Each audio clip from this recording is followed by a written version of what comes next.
grande abraço para cada um de vocês que estão participando dessa série de estudos sobre o santuário. Até aqui a gente já estudou aquilo que aconteceu aqui no acampamento, aquilo que aconteceu aqui no átrio, tanto no altar do sacrifício quanto na pia de bronze. Tá?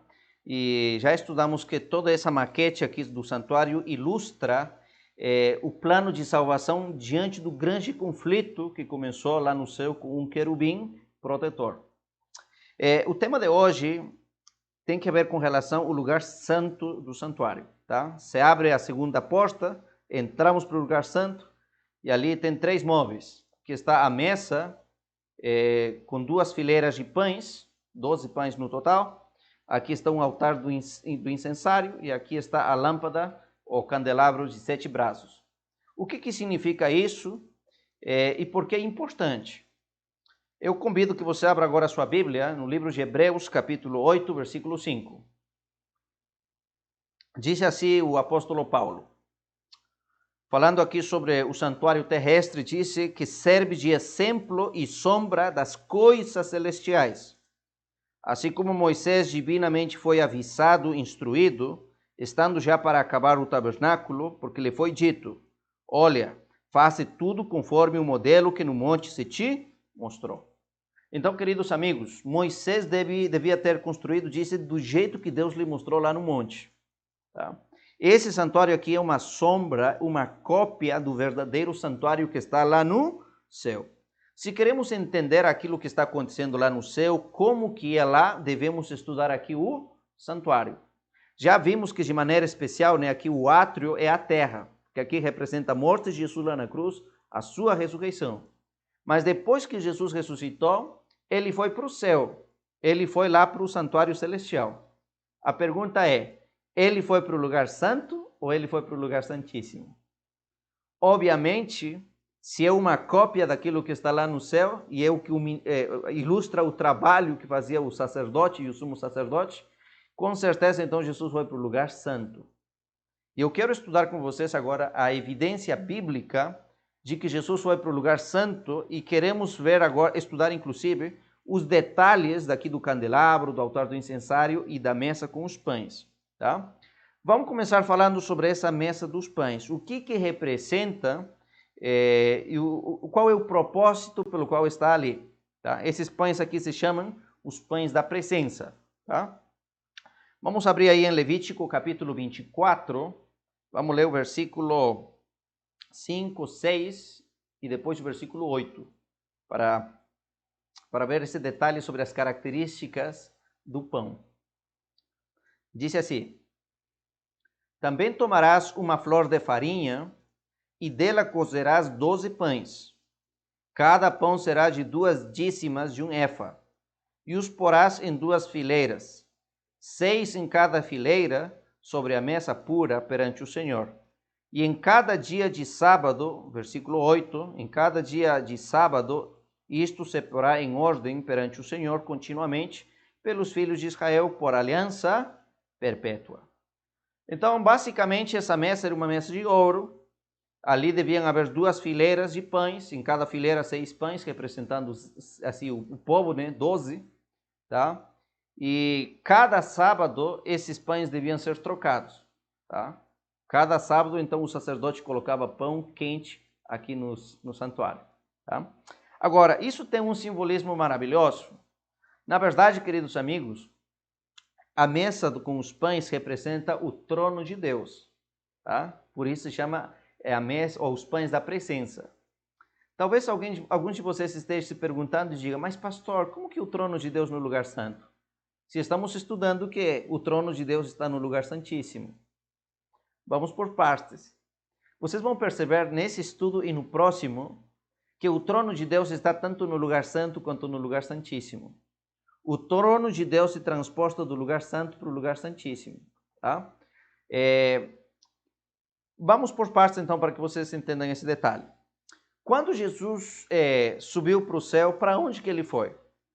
Foi para o lugar santo ou para o lugar santíssimo? Falamos para o lugar santo. Por quê? Vamos ver alguns detalhes. Abra sua Bíblia comigo aí em Marcos capítulo 16, versículo 19. Marcos capítulo 16, versículo 19. Diz assim, ora, O Senhor, depois de ter falado, disse, foi recebido lá no céu e se assentou aonde? Se assentou à direita de Deus. Olha, quando Jesus foi então para o céu, ele se assentou. Então tem algum lugar onde ele se senta. Tá? Ele não ficou de pé. Ele se assentou em algum lugar. E disse se assentou à direita de Deus. Daqui nos dá a ideia de que o Pai também está sentado. Se está sentado, deve ser que está sentado no seu trono. E aqui está falando do momento que Jesus foi para o céu. E já falamos que quando ele foi para o céu, começou seu ministério no lugar santo. Vamos avaliar outras passagens das Escrituras que nos mostram essa mesma ideia. Em Hebreus capítulo 1, versículo 1 ao 3, o apóstolo Paulo disse o seguinte: havendo Deus antigamente falado muitas vezes e de muitas maneiras aos pais, através dos profetas, ele nos falou nestes últimos tempos através do Filho, a quem constituiu herdeiro de tudo, por quem fez também o mundo, o qual, sendo o resplendor da sua glória, a expressa imagem da sua pessoa, e sustentando todas as coisas pela palavra do seu poder, havendo feito por si mesmo a purificação dos nossos pecados, o que Jesus fez? Assentou-se à destra da majestade lá nas alturas. Olha as palavras. Depois de Deus disse ter feito o sacrifício expiatório, ter ressuscitado, ter nos purificado dos nossos pecados, ele se assentou à direita da majestade lá nas alturas. Está falando aqui do santuário celestial. Jesus se assentou ao lado direito do Pai. Em outro momento também vemos na história, aqui no livro de Atos, que Estevão, no momento que ele estava morrendo, sendo apedrejado, ele teve uma visão importante. O contexto é que Estevão, assim cheio do Espírito Santo, pregou uma mensagem poderosa para os judeus. E inclusive lhes disse, olha, vocês mataram o Messias. E ali os judeus ficaram bravos e falaram, não, vamos matar Estevão e vamos apedrejá-lo. O levaram fora da cidade e começaram a tirar pedras. Nesse momento, veja aquilo que aconteceu. Atos capítulo 7, vamos ler o versículo 55 e 56. Mas Estevão, estando cheio do Espírito Santo, fixando os olhos no céu, ele viu a glória de Deus. E Jesus, que estava à direita de Deus, e disse, eis que vejo os céus abertos e o Filho do Homem que está em pé à mão direita de Deus. E depois de ter falado isso, ele foi apedrejado. Então, pouco tempo depois que Jesus foi para o céu, acontece esse momento. Estevão disse, ele vê o céu aberto, ele vê o lugar santo. E ele disse ali a Jesus, que está em pé do lado direito do Pai, lá no céu. Tá? E essa visão é aquilo que está acontecendo aqui no lugar santo. Tá? Agora, em 1 de Pedro, capítulo 3, versículo 22, o apóstolo Pedro também enfatiza essa questão, que quando Jesus foi, ele foi lá para estar à direita do Pai. Ele disse assim, o qual, falando aqui de Jesus, está à destra de Deus, tendo subido ao céu, havendo-se-lhe sujeitado os anjos e as autoridades e as potências. Então, Jesus foi à destra do Pai. Agora, por que eu falo para vocês que essa mesa representa o trono de Deus? Você deve lembrar muito bem as palavras de Jesus, que ele disse, olha, eu sou o quê? Eu sou o pão da vida. A palavra de Deus é o pão, assim, físico, material. Mas a palavra de Deus viva é a própria manifestação de Jesus. Tá? Ele é o pão, por isso falei, eu sou o pão da vida. Agora, disse, meus irmãos, que lá no céu, Jesus está à destra do Pai. Por quê? Porque essas duas fileiras de pães representam a divindade. Representa o Pai e o Filho no seu trono. Tá? É verdade que vocês devem ter ouvido falar muitas vezes, que o pão representa a palavra de Deus. É verdade. Mas Jesus também disse, eu sou o pão da vida. E os textos bíblicos dizem que ele se assentou à destra do Pai. Ele está do lado direito do Pai. Aqui não aparece o Espírito Santo. Vamos ver que o Espírito Santo está do outro lado. Mas aqui está o Filho e o Pai. Para entender melhor isso, vamos lá para o livro de Apocalipse. Tá? E eu lhes digo uma coisa importante. o livro de Apocalipse só pode ser entendido à luz do santuário. Sem o santuário, não podemos entender o livro de Apocalipse. E vamos ver que os primeiros capítulos de Apocalipse falam do lugar santo, e mais para frente vai falar do lugar santíssimo. Em essa série de estudos que estamos tendo, vamos falar todos esses detalhes, tá? Vamos por partes. Vamos começar lendo aí Apocalipse capítulo 4, versículo 1 e 2, tá? Diz assim: depois destas coisas, aqui está falando o apóstolo João, olhei e eis que estava uma porta aberta lá no céu. O apóstolo João vê uma porta aberta. A pergunta é, qual porta? A porta que dá acesso do acampamento para o átrio ou a porta que dá acesso do átrio para o lugar santo? Ou será que é a porta que dá acesso do lugar santo para o lugar santíssimo? Aí estão as três portas. Mas mais para frente ele vai nos explicar qual dessas três portas. Mas eu já lanço a ideia para vocês pensarem um pouco. Disse mais: e a primeira voz que como de trombeta ouvira falar comigo, me disse: sobe aqui e mostrar-te-ei as coisas que depois destas devem acontecer. E logo fui arrebatado em espírito, e eis que ali estava um trono posto no céu. Olha, o que João vê? Ele diz, vê primeiro uma porta aberta, e depois vê o quê? Ele vê e disse aí um trono, ali vê o trono de Deus lá no céu. E disse, alguém estava assentado sobre esse trono. Ele vê aqui o Pai. Porque depois ele vai ver que Jesus está andando entre as lâmpadas. Daqui a pouco vamos chegar lá. E disse mais ainda, e do trono saíam relâmpagos, trovões e vozes. E diante do trono ardiam 7 lâmpadas de fogo, o candelabro, os quais são os 7 Espíritos de Deus. Isso fala o versículo 5. Então disse, diante do trono está o quê? As lâmpadas, o candelabro. Agora eu lhes pergunto, então, aqui está o candelabro. O que está diante do candelabro ou diante do candelabro? Aqui está a mesa com os pães. Não está o lugar santíssimo, aqui a arca da aliança. Aqui está falando do lugar santo. Por isso disse, olha, eu vi o trono quando se abriu essa porta. Essa porta é aquela que dá acesso do átrio para o lugar santo. E ele disse, olha, eu vi ali o trono de Deus. E diante desse trono, ali está o candelabro. Por isso que eu lhes disse nesse estudo, olha, aqui está falando do lugar santo e essa mesa representa o trono de Deus no lugar santo. Por que 2 fileiras de pães? Porque está representando o Pai e o Filho. Eu li em algum artigo, algum tempo atrás, sobre um grande teólogo da nossa igreja, e ele disse assim, olha, mas como que uma mesa pode representar o trono de Deus? Ninguém se assenta numa mesa. Tá? Uma mesa não é para sentar. Só que assim, ele esquece o seguinte detalhe. Isso aqui não está falando nada literal. Tá? Aqui são símbolos. Tá? Não é que Jesus literalmente foi para uma fogueira. Porque o altar do sacrifício representa o quê?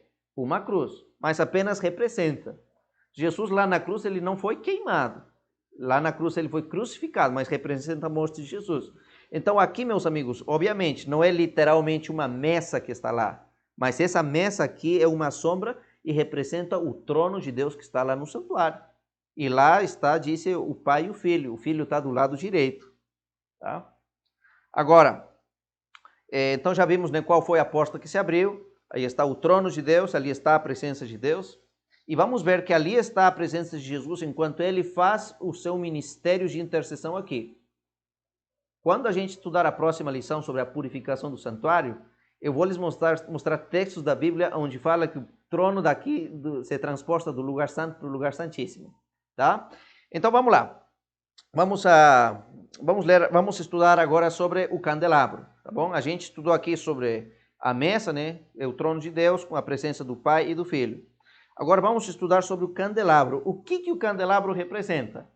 Se você já está há muito tempo na igreja, talvez você deve ter ouvido falar que o candelabro representa o Espírito Santo. Hoje você vai descobrir que não é assim, não. Tá? E eu vou te mostrar pela Bíblia. Vamos começar lendo aí o livro de Êxodo, capítulo 27, o versículo 20. que ali fala o motivo pelo qual esse candelabro existia.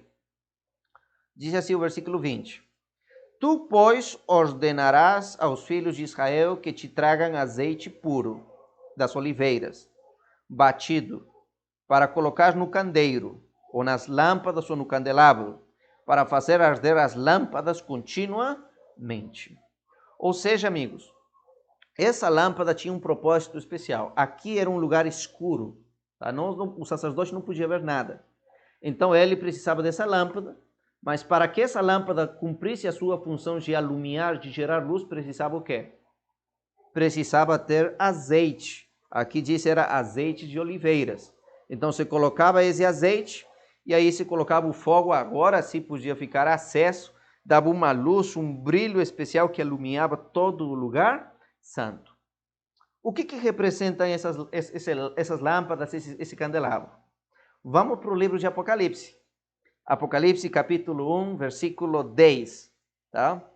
Diz assim: Eu fui arrebatado no Espírito no dia do Senhor e ouvi detrás de mim uma grande voz como de trombeta.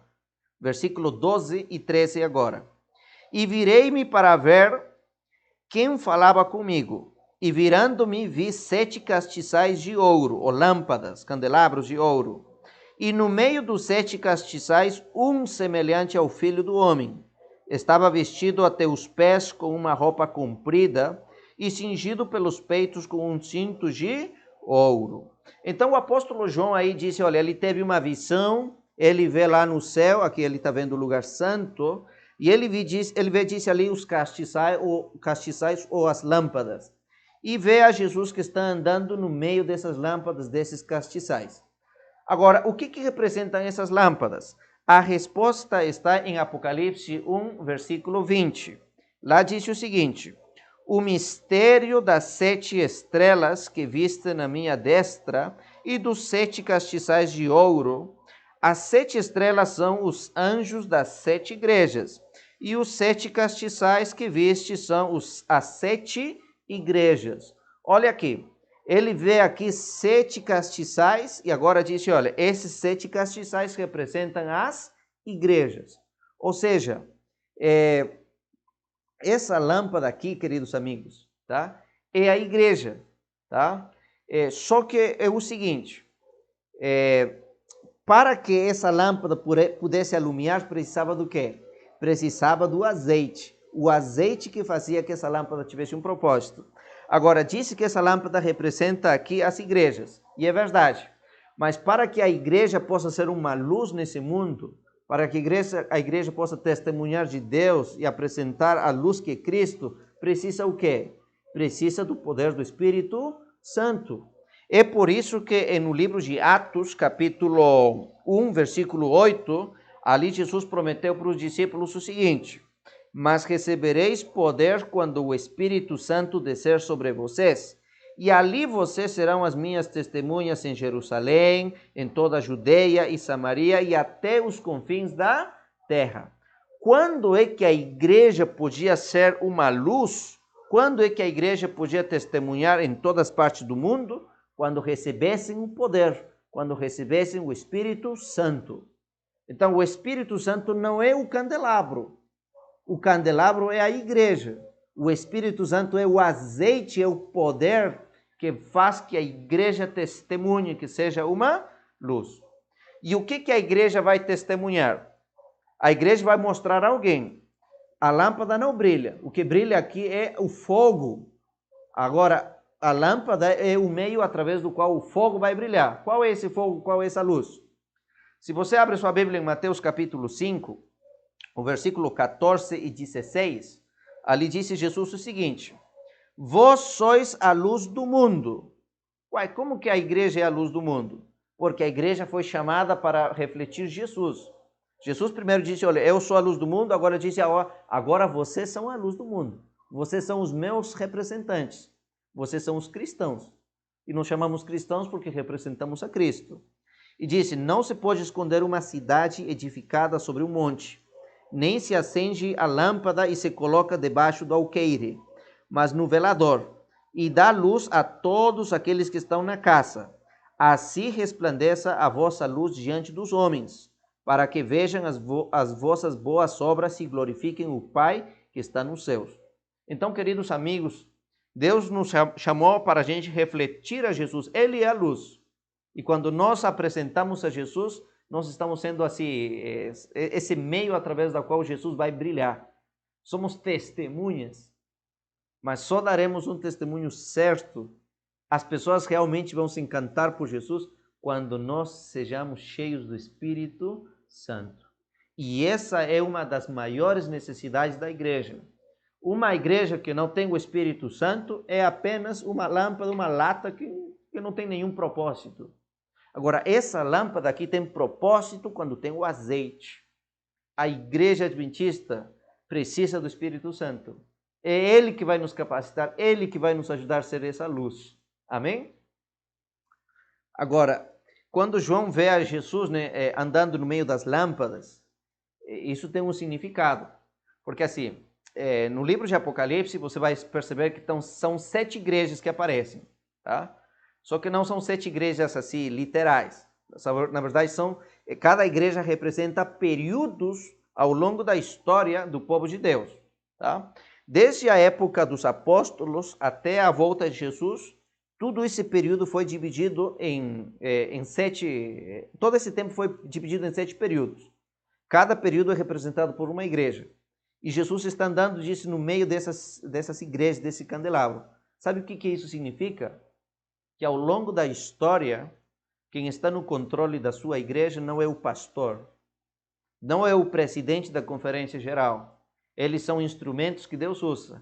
Mas quem está no controle, quem é o presidente da obra, é Jesus. Ele que está cuidando da sua igreja. Ele que que esteve assim, guiando o seu povo ao longo da história até a volta de Jesus, até a sua volta. Por isso Jesus disse, olha, para os seus discípulos, ide por todo mundo, fazei discípulos, cumpram a missão, sejam essa luz, eis que eu estarei convosco todos os dias até a consumação dos séculos. Então Jesus está no meio da sua igreja, Ele que está guiando. Amém, amigos? Tá? E outro detalhe importante, assim que Jesus ressuscitou, Ele passou ainda 40 dias com seus discípulos aqui nessa terra. Depois Ele foi para o céu, Ele foi para o lugar santo. 10 dias depois que Ele foi para o lugar santo, sabe o que aconteceu? Aconteceu a festa de Pentecostes, o derramamento do Espírito Santo. Ou seja, estando aqui, Jesus agora envia o azeite. Ele nos dá o azeite que é o Espírito Santo. Vocês devem lembrar que em muitas oportunidades Jesus falou, olha, convém que eu vá, porque se eu não for, o Consolador não virá. Então, para que Jesus foi primeiramente para lá? Para nos dar o Consolador, o Espírito Santo, para nos dar o azeite. E aqui no lugar santo a gente encontra a Trindade, tá? A divindade, o Pai, o Filho e o Espírito Santo. Amém? Agora, nesse momento, eu quero estudar com vocês com relação aqui o altar do incensário. O que representa e por que é importante. Abra sua Bíblia comigo no livro de Êxodo, capítulo 30. Vamos ler o versículo 1. Diz lá, e farás um altar para queimar o incenso.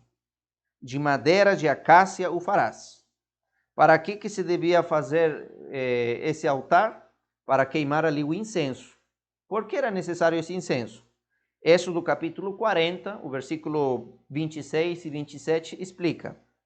Moisés disse, pôs o altar de ouro na tenda do encontro, aqui no lugar santo, diante do véu, e nele queimou incenso aromático, assim como o Senhor tinha lhe ordenado.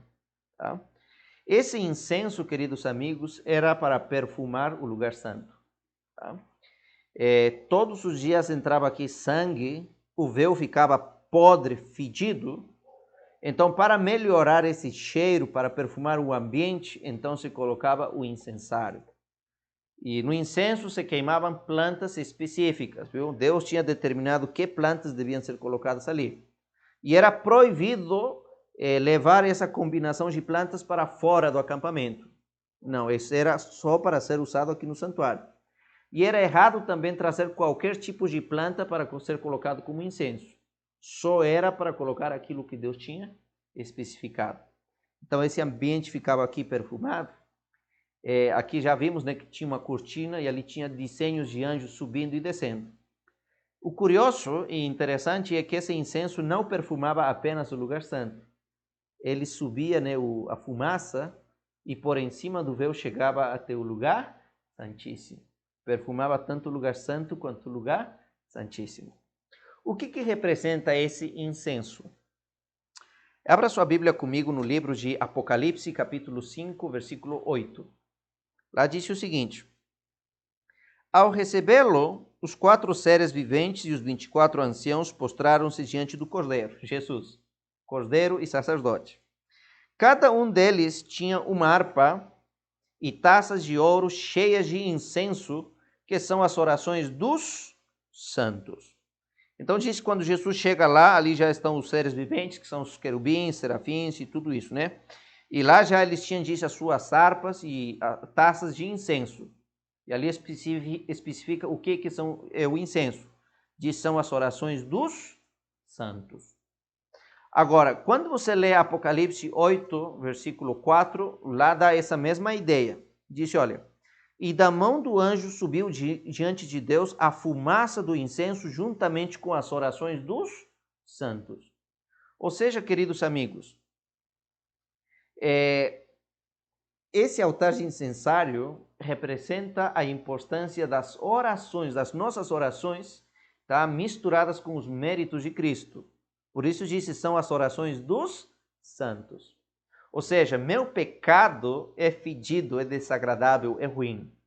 Mas quando eu vou diante da presença de Deus, através da oração, eu clamo por perdão a Deus, isso é um perfume que chega até a própria presença de Deus. E como que as minhas orações chegam até a presença de Deus? Através do ministério dos anjos. Por isso tinha aqui desenhos de anjos subindo e descendo. Os anjos levam as nossas orações e eles trazem as respostas de Deus como auxílio diante daquilo que estamos precisando. E agora, esse incenso tem que ser misturado com os méritos de Cristo, tá? Senão não teria sentido. Por isso, quando a gente ora, terminamos orando sempre: Senhor, te peço isso, aquilo, em nome de Cristo Jesus, pelos méritos de Jesus. Ali as nossas orações têm sentido, são um perfume agradável. Então, amigos, basicamente aquilo que Jesus faz aqui no lugar santo, ele nos alimenta da sua palavra, tá? Aqui os pães representam isso também, né? Ele mistura os seus méritos com as nossas orações e ele nos ministra aqui o Espírito Santo. Amém? Agora eu quero estudar com vocês o ministério de maneira geral, aquilo que Jesus fazia, tá? Porque além do sacerdote aqui colocar o pão, colocar o incenso e a luz, ele tinha um trabalho específico que fazia aqui, que se chama um trabalho de intercessão. E é isso que Jesus foi lá fazer no lugar santo, tá? Ele foi interceder e aplicar os méritos do seu sacrifício em nosso lugar, esses benefícios. Eu quero ler para vocês aqui uma citação do livro O Grande Conflito, na página 489. Ali diz o seguinte, com relação ao ministério de intercessão aqui de Jesus. A intercessão de Cristo no santuário celestial em prol do homem é tão essencial ao plano da redenção como a sua morte sobre a cruz. Olha, aquilo que acontece aqui é tão importante quanto aquilo que aconteceu aqui. Pela sua morte, ele iniciou essa obra, para cuja terminação ascendeu ao céu depois de ressuscitar. Pela fé devemos penetrar até o interior do véu, aonde o nosso precursor entrou por nós, tá? Devemos segui-lo. Ali se reflete a luz da cruz do Calvário. Ali podemos obter intuição mais clara do ministério da redenção. A salvação do homem se efetua a preço infinito para o céu. O sacrifício feito é igual aos mais amplos requisitos da violada lei de Deus. Jesus abriu o caminho para o trono do Pai e, por meio da sua mediação, pode ser apresentado a Deus o desejo sincero de todos aqueles que se achegam a Ele pela fé. Para que Jesus foi então lá? Para interceder diante do Pai por cada pecador que se achega com o desejo sincero de ser perdoado. Ou seja, lá Jesus está em lugar do Pai intercedendo por você e por mim. Quando eu peço perdão, aceito a Jesus pela fé, clamo por Ele, Jesus fala para o Pai lá no céu e diz assim: ó Pai, perdoa por favor o Max. Eu morri por ele lá na cruz. Olha aqui os sinais nas minhas mãos. Eu morri por ele. Ele pecou, verdade. Ele errou. Ele merece morrer, mas eu morri já em lugar dele. Por favor, aceita ele. Perdoa ele. Então, através dos méritos de Jesus, eu só aceito. Ele aplica os benefícios do seu sacrifício para a minha vida. Tá? Por isso que cada pessoa tem que procurar individualmente a Jesus. Tudo aquilo que aconteceu aqui, amigos, é aquilo que Jesus fez por todo ser humano, provisão. Mas aquilo que acontece aqui agora é para cada indivíduo que individualmente se achega a Jesus, clamando por perdão e restauração. Tá bom? É por isso que vemos, por exemplo, aqui em João capítulo 3, versículo 16, que diz o seguinte: Deus amou o mundo de tal maneira que deu seu Filho unigênito, para que todo aquele que nele crê não pereça. Quem é que não vai perecer? Quem não é condenado? Aquele que crê em Jesus. Ele que vai ter a vida eterna. Ah, mas se eu não quero se acreditar em Jesus, não aceito a Jesus. Mas ele já morreu por mim? É verdade, ele morreu por você, mas você tem que reclamar isso. E você reclama isso somente através de Jesus. Ou seja, aqui houve o que eu chamo provisão e aqui houve aquilo que é aplicação. Eu vou ilustrar isso da seguinte maneira. Vamos fazer de conta que eu sou um homem milionário. Tá? Isso pode ser só uma questão imaginativa, né? Tá, com certeza. Faz de conta que eu sou o homem que tem aí trilhões de dólares no banco. E vários bancos me pertencem. Tá? E você que está me ouvindo é um amigo ou uma amiga muito especial para mim. E você está endividado, você tem uma dívida de $1 milhão. E faz de conta que talvez jamais você vai conseguir pagar esse dinheiro. Tá? Faz de conta que você não tem esse recurso. Mesmo trabalhando a vida toda, vendendo tudo que você tem, jamais conseguiria esse dinheiro. É impossível. E você está desesperado, preocupado aí, chorando. E eu chego até você e te digo, amigo, amiga, fique tranquilo, viu? Eu vou te ajudar, eu vou pagar a tua dívida. E você me disse, mas você vai pagar mesmo? Eu te falo, sim, os amigos são para isso. De quanto que você precisa? Uau, preciso de $1 milhão. Fica tranquilo, $1 milhão é fichinha para mim, é pouco dinheiro. Tá? Olha, eu vou pagar a tua dívida, fica tranquilo. Qualquer dia que você quiser, vai lá no banco, fala aí que você vem em nome do Max, e eles vão te dar o dinheiro, tá bom? Beleza? Tchau. Te pergunto, a tua dívida está paga, sim ou não? Pensa um pouquinho. Está paga, sim ou não? Você pode dizer, mas você pagou. Eu não paguei, não. Eu não paguei tua dívida. Quem vai pagar é você. Eu fiz provisão para você pagar sua dívida. Tá? Enquanto você não for para o banco e retirar o dinheiro, a tua dívida não está paga. O recurso está ali disponível. Mas agora o teu trabalho é o quê? O teu trabalho é ir lá, pegar o dinheiro e pagar a tua dívida. Somente ali será paga. Não pelo fato que eu já disponibilizei o recurso que a tua dívida se pagou, não. Você tem que pegar o dinheiro. Assim acontece, queridos amigos, com relação à nossa salvação. Lá na cruz, Jesus fez provisão, ali está o recurso para todo ser humano poder ser salvo. Agora, individualmente, a gente tem que reclamar isso, tem que ir até Jesus e falar, Senhor Jesus, por favor, paga minha dívida do pecado. Por favor, Senhor Jesus, oferece os benefícios da sua obra em meu lugar. Então, nesse momento, Jesus, diante do Pai, vai dizer, olha, por favor, aceita o fulano, aceita fulano, eu morri por ele, eu morri por ela. E aí, realmente, a nossa dívida vai ser paga.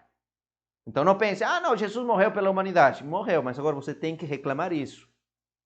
E para reclamar isso, você tem que passar pela experiência aqui, o quê? Da cruz, da pia, e aí Jesus aplica agora seus benefícios para você. Amém? Amigos, não existe um ser humano que possa dizer, eu não posso ser salvo, Jesus não vai me salvar. Há provisão para todo mundo. Todos podem ser salvos, se querem, mas tem que procurar. Agora, além de fazer um trabalho de intercessão aqui, aplicando os méritos assim dos seus benefícios que Jesus nos providencia, Jesus também faz um trabalho aqui de mediação, um trabalho de advogado. Tá? Abra sua Bíblia aí comigo em 2 de Timóteo, Primeira de Timóteo, capítulo 2, versículos 5 e 6. Abra aí sua Bíblia. Lá diz o seguinte: porque há um só Deus e um só mediador entre Deus e os homens, Jesus Cristo, homem, o qual se deu a si mesmo em preço de redenção por todos, para servir de testemunho a seu tempo. Disse, entre o ser humano e Deus, há o quê? Há um só mediador, um só advogado. A única maneira de você chegar ao Pai é somente através de Jesus. Ele é o caminho, não é o Papa, não é o pastor, não é a igreja, não. É Jesus, tá bom? Ele é o único mediador. Disse mais ainda aqui, 1 de João, capítulo 2, versículo 1. Meus filhinhos, estas coisas vos escrevo para não pecar. Mas se alguém pecar, temos um advogado que está junto ao Pai, Jesus Cristo, o justo. Ali eu aconselho, não peque, mas se por acaso você errou, pecou, vai para Jesus. Ele é seu advogado diante do Pai. Eu aceitei Jesus, fui batizado, caí em pecado. Vai para Jesus. Fala, Senhor Jesus, eu errei aqui. Caí, Pai. Me perdoa. E Jesus vai falar para o Pai, Senhor, aceita aqui o meu filho, fulano tal. Olha, eu paguei, viu, a culpa dele. Tá? Aceita ele. E aí Deus nos aceita. Somos perdoados. E diz aqui em Hebreus capítulo 7, versículo 25, olha, portanto pode também salvar perfeitamente aqueles que a ele se achegam, vivendo sempre para interceder por eles. Então Jesus está ali sempre para interceder por nós, as suas criaturas. Amém? E João capítulo 14, versículo 6, Jesus disse, olha, disse Jesus, eu sou o caminho, a verdade, a vida. Ninguém pode vir ao Pai se não for por mim. Então, Jesus está ali fazendo um trabalho muito especial. Eu gostaria, nesse momento, terminar, já chegando aqui na conclusão do nosso estudo, lendo duas citações do Espírito de Profecia, que fala sobre esse ministério bonito que Jesus está fazendo lá, ou fez no lugar santo. Porque na próxima lição vocês vão perceber que houve um momento quando Jesus passou desse lugar para o lugar santíssimo. No livro Fé e Obras, na página 103, disse o seguinte: perdão e justificação são uma só perdão e justificação são uma só e a mesma coisa. Pela fé, o crente passa da posição de rebelde, de filho do pecado, de filho de Satanás, para a posição de súdito leal de Cristo. Não por causa de alguma bondade inerente, não por causa de alguma coisa boa que esteja na gente, né? Mas porque Cristo o recebe como seu filho por adoção. Como é que nós nos tornamos membros da família divina, da família de Deus? Diz através do Filho, porque Jesus ele vai nos adotar. Nós antes éramos filhos do pecado, filhos de Satanás, escravos. Mas através de Jesus disse, agora somos adotados para sermos aceitos por Deus. O pecador obtém o perdão de seus pecados, porque esses pecados são carregados por seu substituto e penhor. Quem carrega os nossos pecados? Carregou Jesus, o nosso substituto e penhor. O Senhor fala a seu Pai Celestial e lhe disse, este é meu filho, eu o absolvo da condenação da morte, dando-lhe minha pólice de seguro de vida. Olha, aqui diz, Jesus fala, olha, eu dou a minha pólice de vida, a minha pólice de seguro de vida, a vida eterna, porque eu tomei o seu lugar, eu sofri pelos seus pecados. Ele é mesmo meu filho amado. Assim o homem perdoado é revestido pelas belas vestes da justiça de Cristo e se encontra irrepreendível diante de Deus. Às vezes a gente chega nu, com as roupas tudo acabadas, Às vezes chegamos como Adão e Eva, né?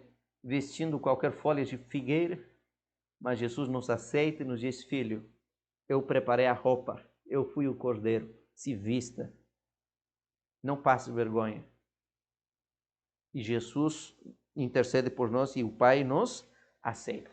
Que maravilhoso, né, amigos? Eu termino lendo para vocês aquilo que está no livro O Grande Conflito, página 421 e 422. Como antigamente eram os pecados do povo colocados pela fé sobre a oferta pelo pecado, e mediante o sangue desta transferido simbolicamente para o santuário terrestre, assim acontece com o novo pacto. Os pecados daqueles que se arrependem são pela fé colocados sobre Cristo e transferidos de fato para o santuário celestial. Olha, essa parte é importante. O pecador colocava as mãos do cordeiro, o cordeiro era culpado, morria em lugar do transgressor, mas agora o pecado, o registro desse pecado entrava no lugar santo. Assim, meus queridos amigos, isso acontece lá no santuário celestial. Eu, pela fé, aceito a Jesus como meu cordeiro, eu sou perdoado, mas lá no céu há um registro do meu pecado. E é por isso que o santuário precisava ser purificado, tanto terrestre quanto celestial. Disse mais ainda: e como a purificação típica do santuário terrestre se efetuava mediante a remoção dos pecados pelos quais se poluíra, igualmente a purificação real do santuário celeste deve efetuar-se pela remoção ou apagamento dos pecados que ali estão registrados. A festa do dia da expiação era o momento quando se purificava o santuário, né? Se fazia uma limpeza. Diz que precisa acontecer assim também com os registros que estão lá no céu. Alguém pode pensar e dizer, mas como é que lá no céu tem pecado? Meus amigos, lá o céu é um lugar perfeito, mas lá estão os registros dos nossos pecados. Lá no santuário não havia pecado, o pecado era do povo, mas o pecado assim entrava para o santuário, ele se registrava o pecado, na verdade, que acontecia em outro lugar, mas havia esse registro. Então, a mesma coisa lá no céu. Lá não tem pecado, mas o nosso pecado, assim, entrou lá, o registro daquilo que aconteceu aqui na terra. E isso que precisa, diz aqui, ser purificado ou apagado. No próximo estudo, a gente vai falar sobre esses detalhes. Vocês vão estudar sobre os livros, o livro da vida, enfim. Vocês vão gostar desse estudo. Mas antes que isso possa se cumprir e acontecer, né, a purificação, deve haver um exame dos livros de registro para determinar quem, pelo arrependimento dos seus pecados e a fé em Cristo, tem direito aos benefícios da sua expiação. A purificação do santuário, portanto, envolve uma investigação, um julgamento, e isto deve efetuar-se antes da vinda de Cristo para resgatar seu povo. Pois que quando vier sua recompensa, estará com ele para dar a cada um segundo as suas obras. Então, queridos amigos, no próximo estudo a gente vai falar sobre a importância da purificação do santuário. Por quê? Por que se purificava? Porque, amigos, nem todos os pecados que entravam no santuário eram pecados de pessoas sinceras. Havia muita gente aqui que não era sincero. E eles sacrificavam, mas sem ter arrependimento. Então, no dia do julgamento, se avaliava se realmente essas pessoas eram sinceros ou não. Se eram sinceros, o seu registro se apagava e era colocado para Azazel. Se não, essa pessoa era exterminada do povo. Hoje em dia tem muita gente que está nas igrejas, se achegam a Jesus, nem todos são sinceros. Precisa acontecer um processo de julgamento para ver quem foi verdadeiro, quem foi genuíno e quem não. E é isso que Jesus vai fazer aqui no lugar santíssimo. Mas Jesus fez um trabalho maravilhoso aqui de intercessão. Hoje, inclusive, Jesus está fazendo esse trabalho. Jesus está tocando os corações das pessoas, porque quer aplicar seu sacrifício nas vidas das pessoas. Na sua, na minha. Você gostaria nesse momento falar para Deus e dizer: Senhor, por favor, interceda por mim.